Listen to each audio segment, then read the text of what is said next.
Welcome to Uncle Joe's Workshop. Today I'm going to talk about making an S-hook clasp.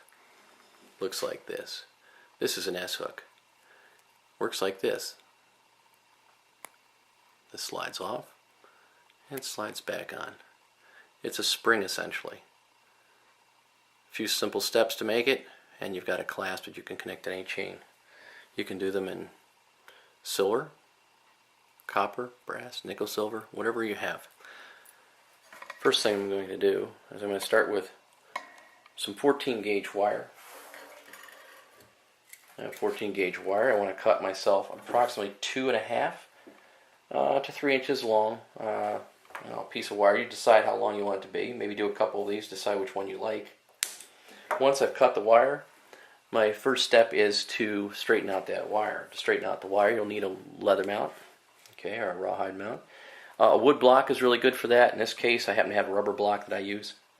And I want to tap this wire, not too hard, but as I tap it, I'm going to go from the middle to the end. And as I do that, I'm going to spin it. Same way you would straighten out a nail.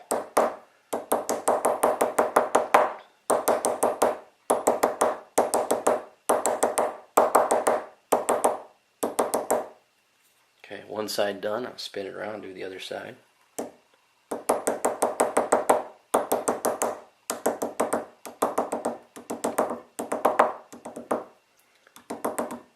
Notice my hammering gets softer and softer as I progress.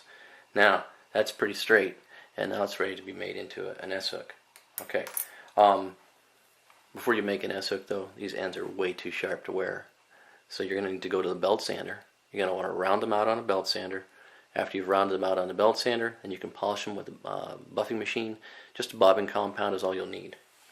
Now I've already done that step for you. It's right here in this piece of silver. And it's nice and polished on the ends. And they're not sharp. You don't want sharp jewelry. It's not comfortable to wear. I'm going to come back now over here to my block. Now this is a steel block, and this particular one is my little bench block. And I'm working on a piece of polished steel. If you have a railroad iron, that works great. You might have some access to little anvils, whatever. That's fine. But you're going to need a hammer. And for this, I have my own polished hammer. I just took a hammer, I ground it down, and I hand sanded it and polished it up. And it makes a nice little forging hammer for what I'm doing. First step is to flatten these ends. I want to flatten the end, and then I'm going to make the little hook at the end with the hammer. I will start out first. I'm going to zoom in so you guys can see this process. There we go. And there, that'll work. Okay. And I want to do is I want to hammer this flat right on the end.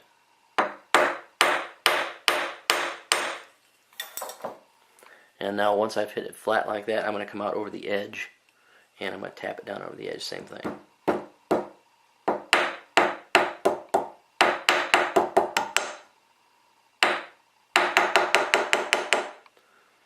Okay. Now, in the process I kind of bent my wire, but that's okay.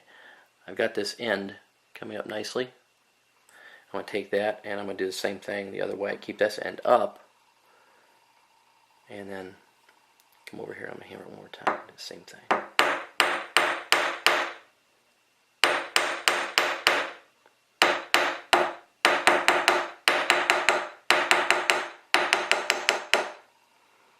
Okay, it looks pretty good. So that end is flared up and the other end is flared down, if you can see in the camera. One end's up, one end's down. Okay, now I'm ready for the next step.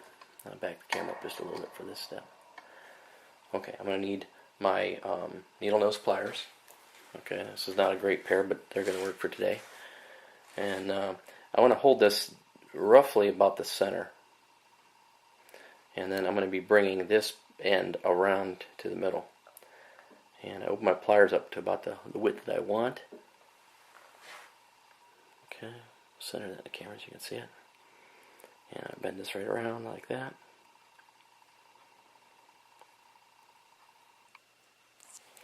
And that gives me a nice curve. And that's about where I want it to be. I'm going to do the same thing going the other direction. Hold my pliers identically. And open them up a little more. And I bend that one around, same exact thing. Now, I have done it both directions, and I brought both ends in, and they come almost together perfectly. And it's fairly symmetrical. I'll take it. My next step is to make this into a spring, because right now it's kind of soft. So the ends, I'm going to hammer on the anvil once more, or the block, bench block, and I'm going to just take my hammer, go right around the edge.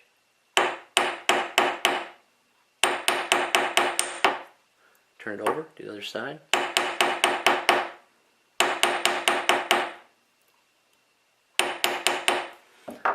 Now, it begins to come apart a little bit. Take your thumb, put your thumb in there, and then you can kind of wiggle this back and forth like that. And you should be able to get that to go back together. Okay, looks pretty good. And then I'm going to do the other end.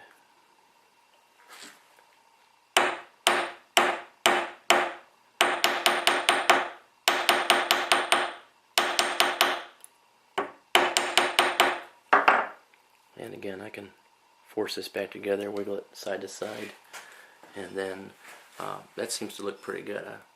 I'll take that. Looks pretty. And then I'll make a nice clasp for a necklace. This one's a little bit smaller. So one was, I think, 2.5 inches of wire, and the other one is 2 3/4 inches. So you can see a difference in size. And I'll stop right there.